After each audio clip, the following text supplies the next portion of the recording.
Bože, že ja už nevládzem byť rodič. Že toto je proste, že nemám chuť. Ale taká strata chuti nie, že zapriem sa. Ja som sa aj zaprel.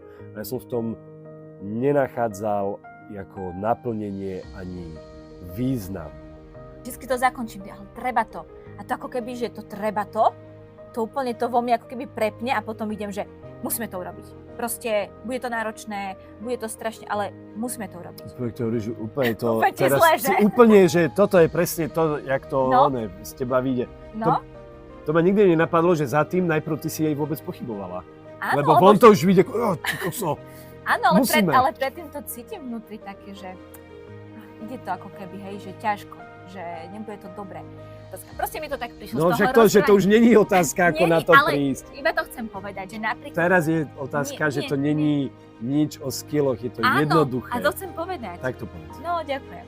Chcem povedať to, že napríklad, keď ty mi povieš, že na toto sa fakt teraz necítim, napríklad na tento typ prerábky, ale brutálne sa mi chce ísť robiť kúpeľňu, alebo to dobre... Nie, dobre však.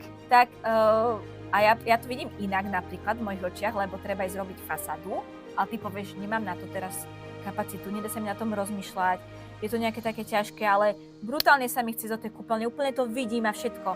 Tak to je pre mňa to, ako komunikuješ to svoje senzitívne obdobie. Ešte v tom vidím ten rast, že jedného dňa ty povieš, že ty úplne vidíš, že treba ísť robiť kúpeľňu a ja poviem, ja úplne vidím, že sa mi nechce zrobiť vôbec, že nič a ty povieš, wow, tvoje senzitívne obdobie rešpektujem.